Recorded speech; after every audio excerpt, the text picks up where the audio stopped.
नमस्कार मित्रों, मैं विवेक कुमार पांडे। आप प्रतिदिन के महत्वपूर्ण समाचार पत्रों के साथ मैं आप लोगों के सामने हाजिर होता हूं, जो एक दो महत्वपूर्ण समाचार होते हैं।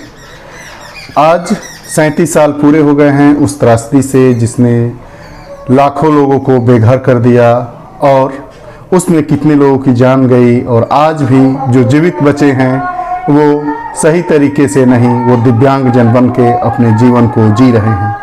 मैं बात कर रहा हूं भोपाल गैस त्रासदी की, जो आज के 37 वर्ष पूर्व 2-3 दिसंबर 1984 की रात को मिथाइल आइसोनेट गैस के रिसाव से हुई थी। आइए पूरे प्रकरण को समझते हैं।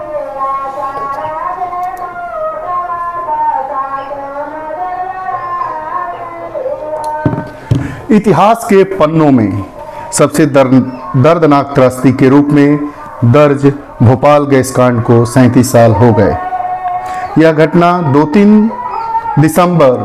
दिसंबर की रात को 1984 मध्य प्रदेश की राजधानी भोपाल में घटित हुई। इसे दुनिया की सबसे खतरनाक औद्योगिक आपदाओं में से एक माना जाता है। औद्योगिक आपदा से मेरा तात्पर्य है कि इंडस्ट्री के थ्रू जो गैस का रिसाव या किसी भी प्रकार के खतरनाक रसायन के उस कार्य के अलावा कहीं और फैलने से जो दुर्घटनाएं होती है, वो औद्योगिक दुर्घटनाओं की श्रेणी में उसे रखा जाता है। भोपाल में स्थित यूनियन कार्बाइड इंडिया लिमिटेड के कीटनाशक संयंत्र में एक गैस रिसाव हुआ। उस गैस का नाम था मिथाइल आइसोसाइनेट।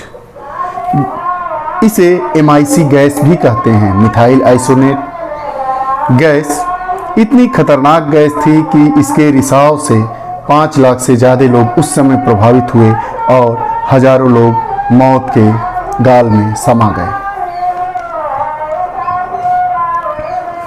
मिथाइल आइसोनेट गैस के बारे में जानते हैं। मिथाइल आइसोनेट गैस एक रंगहीन किंतु तेज गंध वाली और ज्वलनशील गैस है। इसका इस्तेमाल कीटनाशक और प्लास्टिक तैयार करने में किया जाता है। फैक्ट्री परिसर में जमा अत्यधिक जहरीले रासायनिक कचरे की बड़ी मात्रा ने मिट्टी और पानी को भी दूषित किया है।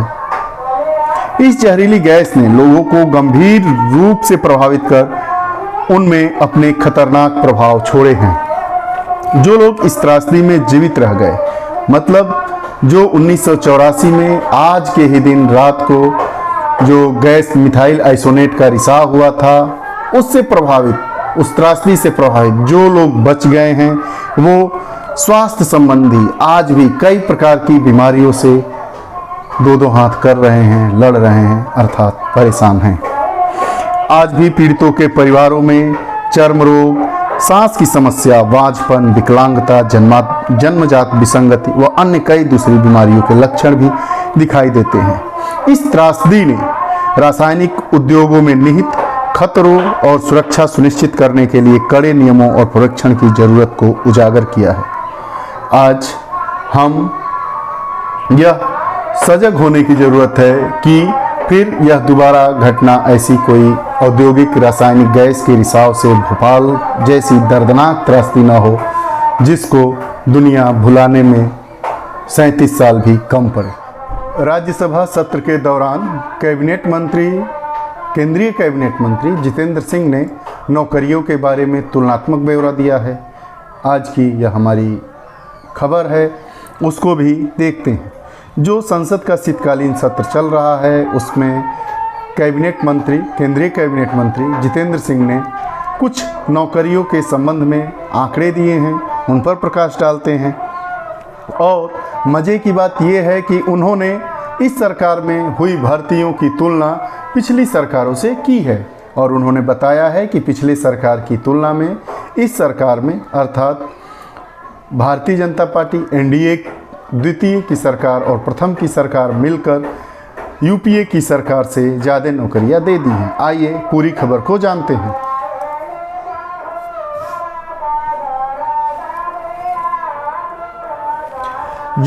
श्री जितेंद्र सिंह जी ने कहा है कि केंद्र सरकार ने साल 2014 के बाद से विभिन्न विभागों के लिए लगभग 6,98,000 कर्मचारियों की भर्ती की है।